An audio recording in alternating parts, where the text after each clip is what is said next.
آخری خط اپنے فوجی کیمپ کی خاموش تنہائی میں سارجنٹ احمد کالہان ایک ہی موم بتی کی چمکتی ہوئی چمک کے پاس بیٹھا تھا۔ باہر وسیع صحرا پھیلے ہوئے تھے، لیکن اس کا ذہن میلوں دور اپنی یادوں کی گرمی میں لپٹا ہوا تھا۔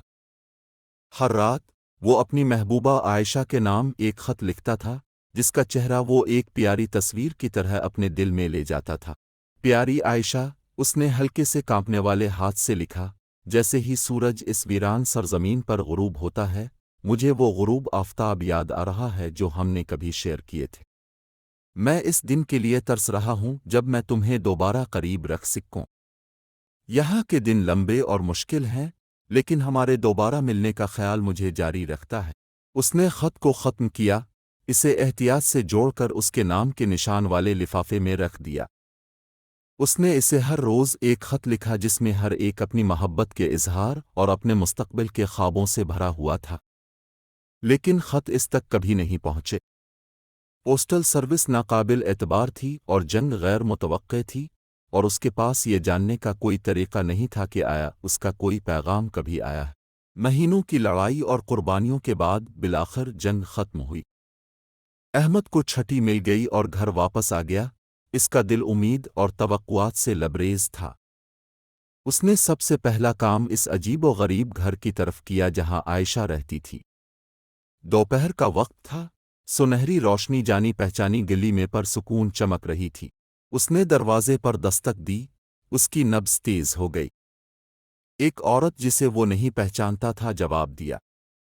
وہ بوڑھی تھی، ایک قسم کے لیکن حیران کن تاثرات کے ساتھ۔ کیا میں آپ کی مدد کر سکتا ہوں؟ اس نے پوچھا۔ میں عائشہ احمد کو ڈھونڈ رہا ہوں، احمد نے جواب دیا۔ اس کی آواز میں جوش اور اضطراب کی آمیزش تھی۔ عورت کا چہرہ اتر گیا۔ مجھے ڈر ہے کہ عائشہ کچھ مہینے پہلے چلی گئی ہے۔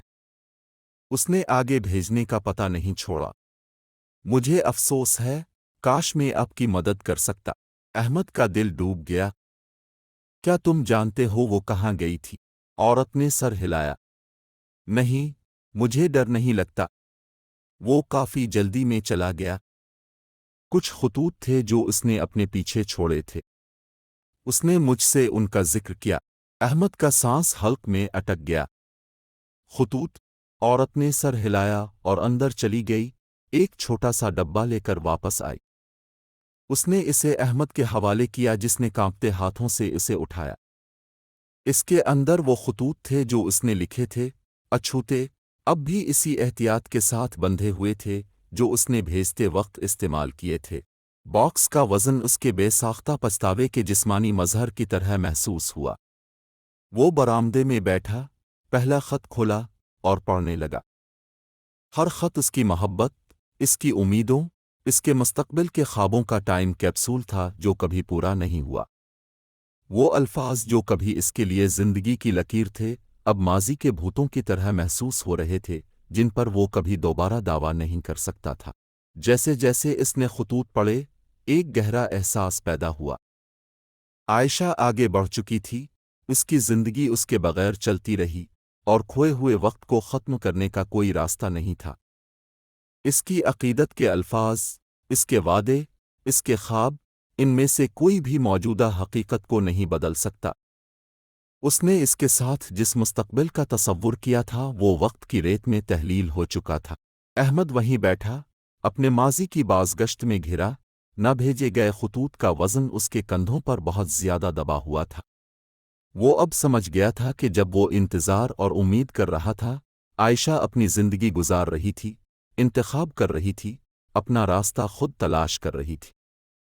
اس نے ان خطوط میں جو محبت ڈالی تھی وہ اس کی عقیدت کا ثبوت تھی، لیکن یہ ان کے درمیان پروان چڑھنے والی کھائی کو ختم نہ کر سکی۔ جیسے ہی سورج غروب ہوا اور گلی خاموش ہو گئی، احمد نے اٹھ کر خطوط کو دوبارہ ڈبے میں ڈال دیا۔ اس نے ایک آخری نظر اس گھر پر ڈالی جہاں اس نے ایک بار عائشہ کے ساتھ مستقبل کا تصور کیا تھا، اور پھر وہاں سے چلا گیا۔ اس کے دل میں ماضی کا بوجھ تھا لیکن اس کے قدم پختہ تھے۔ نہ کہے گئے الفاظ اور ادھورے وعدوں سے بھرے خطوط ایک ایسی محبت کی یادگار کے طور پر رہیں گے جو سچا تھا لیکن اس کا مطلب نہیں تھا۔